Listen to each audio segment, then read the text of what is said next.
Why do we yawn? Bears yawn. Camels yawn. Most mammals yawn.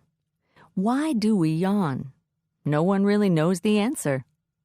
We do know that everyone yawns in the same way. First, you open your mouth slowly. Your mouth stays open for about 5 seconds. Then you quickly close your mouth. We also know that yawning is contagious or catching. When you see someone yawn, you yawn too. Many people say that they yawn because they are bored or tired. This might be true. However, we know that people also yawn when they are excited or nervous. Olympic runners, for example, often yawn before a race. Why is that? Some scientists believe that yawning makes you more alert. When you yawn, you breathe more deeply. You also stretch the muscles in your face and neck. Maybe this makes you feel more alert. Scientists don't spend much time studying yawning. That is probably because yawning doesn't hurt. It is just something we do. Why do people laugh? Do you laugh every day? Most people do. Scientists say that people laugh about 17 times a day. That is a lot of laughter. In India, there are hundreds of laughter clubs. The people in these clubs get together every morning. First, they stretch their hands above their heads. Then they pretend to laugh. Soon, everyone is laughing naturally. People say they feel good after laughing together. Scientists believe that laughter is good for you. Why?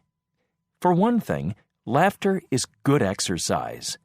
When you laugh, you exercise many muscles in your body. Scientists say that 100 laughs equals 10 minutes of running. When you laugh, you also breathe deeply. This helps you relax. That's good for you too.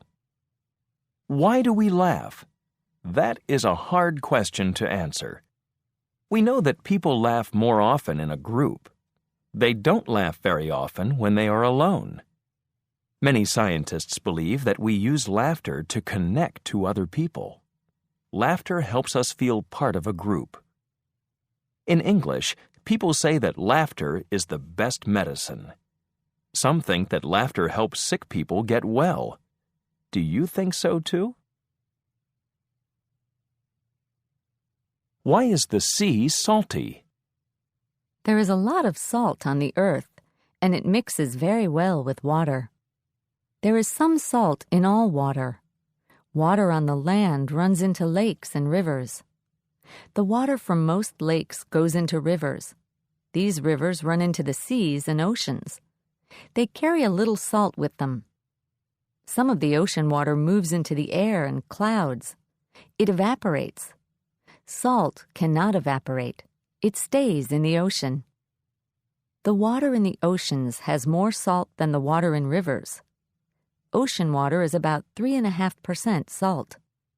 Some seas have more salt than others. Some lakes do not have a river to carry the water and salt away. Some of the water evaporates, but the salt cannot. These lakes are very salty.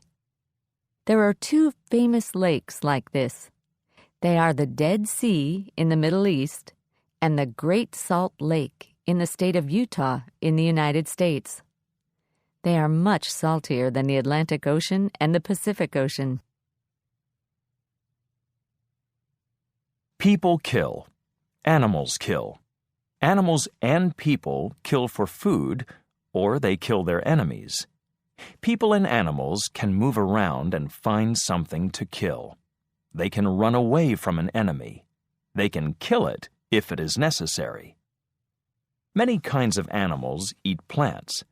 The plants cannot run away from their enemies. Some plants are poisonous. If an animal eats part of the plant, it gets sick or dies. Animals learn to stay away from these plants. There are many kinds of plants that make poison. Most of them grow in the desert or in the tropics.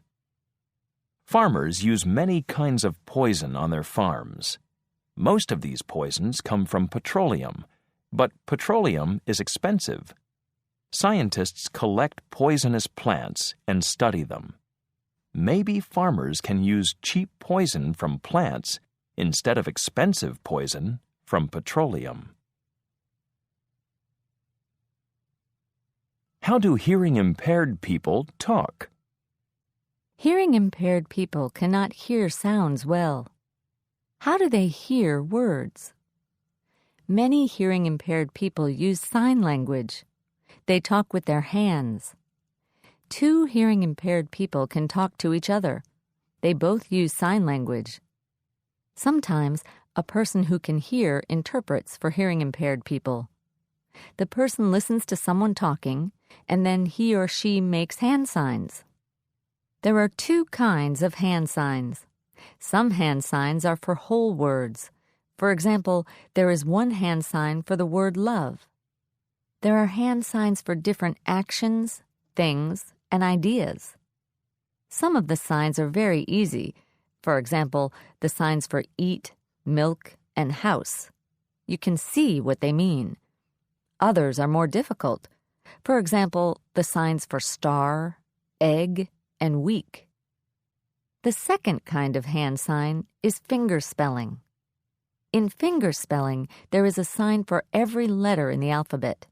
For example, to fingerspell the word love, a person makes 4 different signs.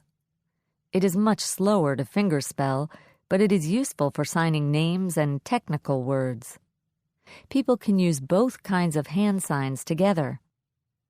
Each country has its own sign language. For example, American Sign Language, ASL, is very different from British Sign Language. Using sign language is almost like a dance. The whole body talks. Sign languages are beautiful.